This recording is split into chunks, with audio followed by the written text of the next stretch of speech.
주님께서 여러분과 함께 마테오가 전한 거룩한 복음입니다. 그때 예수님께서 군중에게 말씀하고 계시는데 그분의 어머니와 형제들이 그분과 이야기하려고 밖에 서 있었다. 그래서 어떤 이가 예수님께 보십시오, 스승님의 어머님과 형제들이 스승님과 이야기하려고 밖에 서 계십니다 하고 말하였다. 그러자 예수님께서 당신께 말한 사람에게 누가 내 어머니고 누가 내 형제들이냐 하고 반문하셨다. 그리고 당신의 제자들을 가리키시며 이르셨다. 이들이 내 어머니고 내 형제들이다. 하늘에 계신 내 아버지의 뜻을 실행하는 사람이 내 형제요 누이요 어머니다. 주님의 말씀입니다.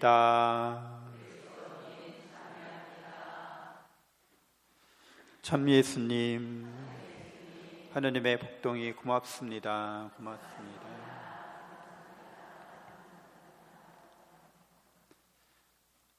네, 오늘 예수님의 어머니와 형제들, 이 예수님을 찾아가 뵈었는데 즉시 만나지 못하는 상황이에요.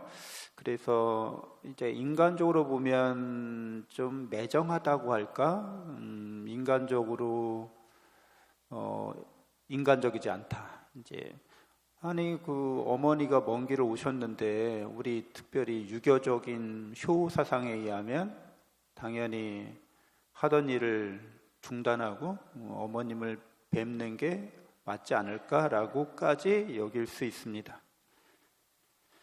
근데 이제 예수님은 하늘에 계신 내 아버지의 뜻을 실행하는 사람, 그런 사람이 진정한 가족이라는 거죠. 영적인 말씀인데 영적인 가족이라는 거죠. 하느님은 영이시다 우리가 이렇게 말하고 있잖아요. 그래서 우리가 영적인 존재라는 것으로부터 이렇게 인간이란 존재를, 나라는 존재를 제대로 이렇게 알아가야 되는 거죠. 많은 경우에는 자기 자신을 제대로 알지 못하고 이렇게 심리적인 존재로서만 이제 자기를 인식해요. 뭐냐면 우리가 태어나서 여러분 그 태어나고 싶어서 태어났다고 여기는 사람은 없잖아요.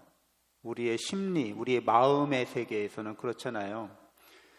우리의 마음이 하여튼간 태어나서부터 우리의 마음이 이렇게 어머니 뱃속에 있을 때부터도 마찬가지지만 우리 마음은 늘 있었죠. 명확하게 우리의 마음이 이렇게 지금처럼 지성적이고 굉장히 의지적이고 굉장히 이렇게 정서적인 그런 씨앗들이 명확하게 발화되진 않았지만 우리가 임신되는, 잉태되는 그 순간부터 사실은 마음이라고 하는 이런 작용이 함께 있었던 거죠.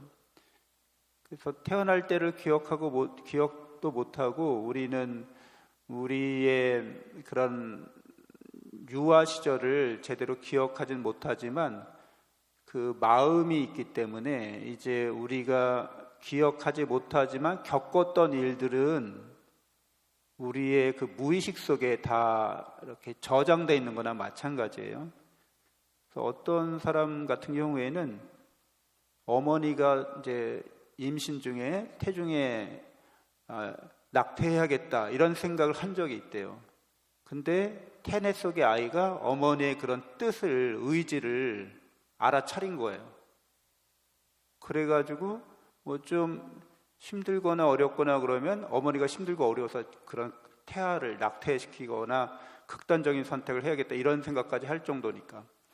그러니까 자기도 좀만 어렵고 힘들면 그냥 놔버려야겠다, 뭐 그냥 포기해야겠다 이런 생각을 한다는 거예요.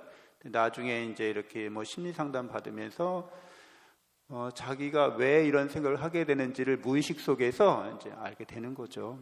근데 이런 마음이라고 하는 것은 의식과 무의식으로 이루어져 있다는 건 지금은 상식이죠. 무의식은 주로 이제 꿈속에 그게 나타나는데 사실 그대로 나타나는 게 아니라 이렇게 이제 상징으로 나타나죠. 그리고 여러 상징들을 짬뽕시켜서 나타나기도 해요. 그래서 꿈은 되게 이상하죠. 근데 그게 다 무의식 속에서 올라오는 것들인데, 그러니까 인간의 의식이라고 하는 거, 우리가 다 의식적인 존재고 마음을 지니고 있는데, 이 마음은 우리가 몸으로 겪은 일들을 다 기억하는 거예요. 기억 저장소라고도 할 수 있어요.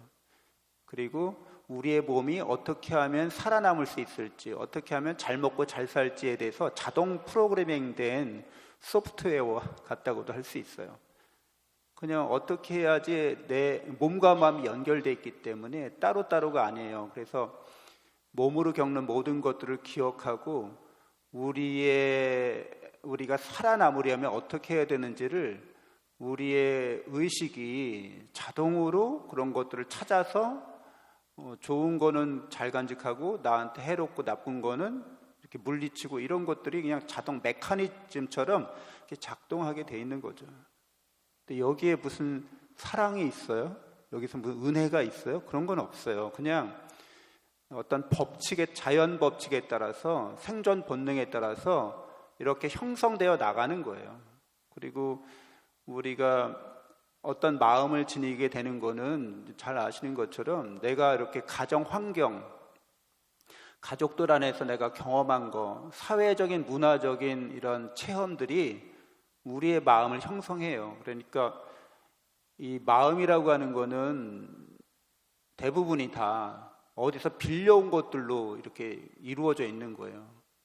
내가 자가가 아니라 월세나 전세예요. 그래서 다 빌려온 거예요. 그래서 때가 되면 돌려줘야 하는 것들이에요. 다 진짜 내 게 아니기 때문에 내 마음을 이루고 있고 내 마음을 구성하고 있는 마음의 집 자체도 그렇고 집에 뭐 여러 가지 가구나 가전들이 있잖아요.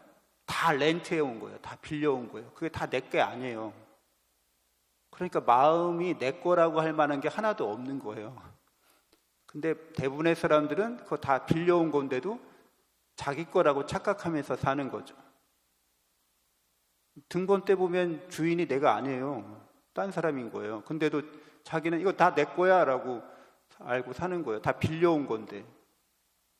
여러분의 어떤 생각, 여러분의 어떤 감정, 그거 다른 사람이 일으킨 거예요. 어떤 날씨를 보고서 오늘 기분 좋다. 날씨에게 빌려온 거예요. 그런 기분이나 감정을. 어떤 사람들이 나에게 친절하게 말해줬어. 그래서 오늘 기분이 가벼워. 그 사람에게서 빌려온 거예요. 그 사람이 어느 날 나한테 친절하게 하지 않으면 다시 내가 그 기분 좋은 걸 돌려주고 기분 나쁜 걸 또 빌려와야 돼요. 늘 그런 식인 거예요.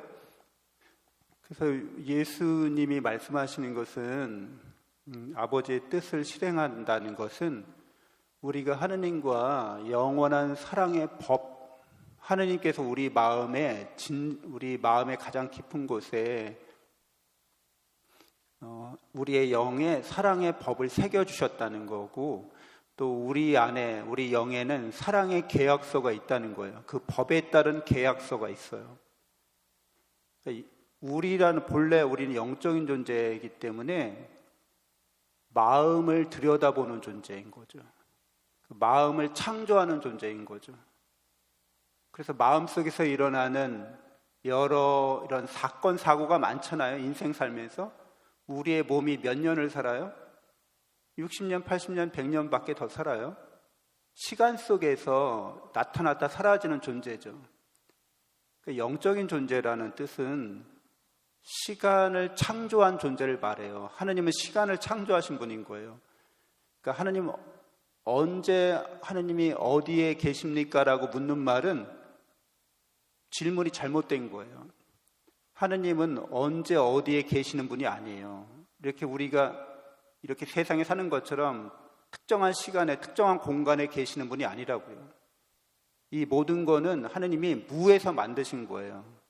그러니까 하느님은 언제나 어디에나 계시는 분이시지 특정 장소 시간에 이렇게 제한되고 국한된 존재가 아니신 거죠.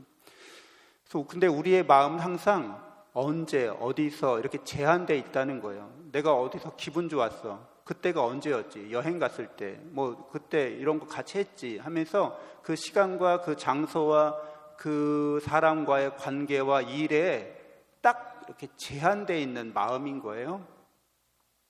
그러니까 자기 자신을 영원한 사랑의 법에 따른 영원한 사랑의 계약을 맺은 영적인 존재로 자기를 깨닫지 못하고 이 심리적인 존재로 자기를 알고 있으면 이제 거기서 일어나는 많은 문제들이 있는데 잘 풀지를 못해요. 문제를. 나는 왜 착한 마음, 좋은 마음 갖고 있었는데 저 사람은 나에게 이렇게 왜 나쁘게 대했어요? 너무 이상하고 너무 괴롭고 말도 안 돼요. 그게 제한된, 유한한 이 세계 그 자체예요. 그냥 사실 그 자체예요. 자기 자신은 영원한 사랑의 법에 있고 영원한 사랑의 계약을 맺은 사람이에요. 계약서에 어떻게 돼 있어요? 네가 몸과 마음을 지니고 이 세상에 나아갈 때 여러 가지 사건 사고를 겪을 텐데 네가 영원한 사랑을 받고 있기 때문에 나는 너에게 영원한 생명과 행복을 줄 거야. 너는 다만 사랑의 계약에 따라서 그 모든 일들을 영원한 사랑 안에서 해석하라는 거예요. 이해하라는 거예요. 그래서 거기서 지혜를 찾고 거기서 선한 열매를 맺고 거기서 네가 죄악과 죽음에 대해서, 죄에 대해서 자비로운 마음으로 죄를 이겨내고 악을 물리치고 또 올바르게 하나님의 사랑을 드러내고 증거하라고 그렇게 계약서에 써 있어요. 여러분 다 사랑의 법이 있다는 것을, 여러분이 다 그 계약서를 작성했다는 것을 확인할 수 있어요. 기도할 때 확인할 수 있어요. 하느님 앞에서. 하느님을 기도한다는 것은 영원한 사랑의 하느님을 만나는 거거든요. 그분의 사랑과 은혜를 체험하는 거예요. 그리고 그분이 나에게 일방적인 것이 아니라 나의 선택과 의지에 따라서 계약서를 작성하신 분이에요. 나도 영원히 그런 사랑 속에서 살고 싶다고, 영원한 생명과 행복을 누리고 싶다고 내가 사인한 거예요. 그거를 우리가 기도하면 그냥 확인할 수 있어요. 여기 계약서가 있지. 내가 이렇게 계약했지.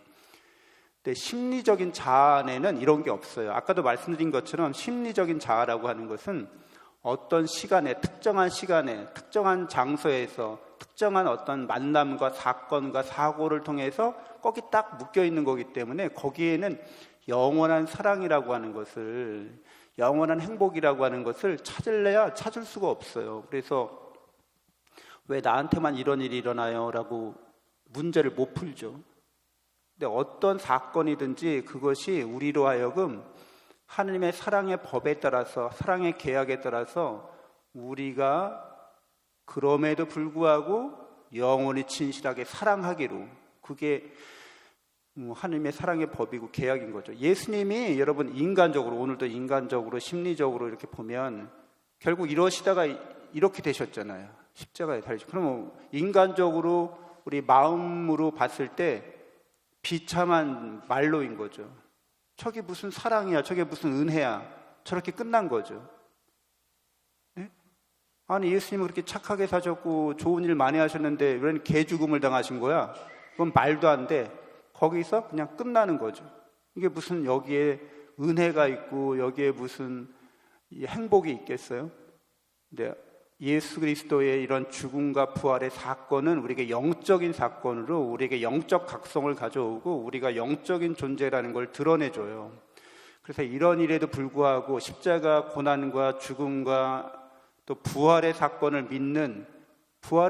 믿는다는 게 그래서 그리스도교에서는 가장 중요한 사건이죠. 영원한 생명을, 영원한 사랑 안에서 우리는 확신하는 사람들이라는 거예요. 그걸 희망하는 사람들이라는 거예요. 이게 없으면, 부활의 사건이 없으면 우리는 이 세상 삶에서 일어나는 여러 가지 불의한 일들이나 또는 불공평한 일들이나 이런 것들을 도저히 답을 찾을 수 없게 됩니다. 그래서 결론은 어떻게 돼요? 하나님의 사랑과 영원한 사랑의 법과 계약을 내가 맺었음에도 불구하고 그것을 불신하거나 부정하거나 또 그걸 깨닫지 못하면 아무 소용 없구나. 그냥 되는 대로 살다가 그냥 가야 되는 거구나. 그냥 막 사는 게 오히려 더 낫지 않을까라고 심지어 그렇게 생각할 수도 있죠. 그러니까 시작이 잘못된 거죠. 처음에 단추가 잘못 끼워진 거예요.